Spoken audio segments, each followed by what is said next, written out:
আসসালামু আলাইকুম বন্ধুরা, সবাই কেমন আছো? আমি রাস্তার পাশে আমাদের জায়গার ভিতরে পেঁপে গাছ রোপণ করেছি কিছু। তো গাছগুলোর ভিতরে অনেক ভালো সংবাদ, ফুল আসছে এখন বর্তমানে। কিছু কিছু গাছের ভিতরে ফুল আসছে, ইনশাল্লাহ আপনারা দোয়া করবেন। ইনশাল্লাহ গাছগুলো আস্তে আস্তে বড় হয়েছে। আমি ছোট ছোট আনি লাগাইছি, তো অনেক পরিশ্রম করতেছি এগুলোতে। বর্তমানে খরা চলতেছে, মানে বৃষ্টি হইতেছে না, তো সকাল বিকাল পানি দিতে হইতেছে, অনেক পরিশ্রম করতেছি। তো পরিশ্রমের ফল ইনশাল্লাহ একদিন আল্লাহ দিবে আমাদেরকে।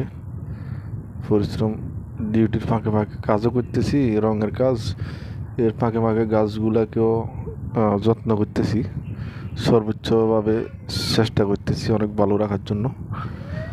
তো যে জায়গাটা দেখতেছেন এটা আমরা কিনছি এরই। তো এখানেও কিছু কাজ আছে, এখনও কিছু সময় সাপেক্ষের কারণে পাইতেছি না। ওই সামনে দান আছে। তো সবাই ভালো থাকবেন। আসসালামু আলাইকুম, আল্লাহ হাফেজ।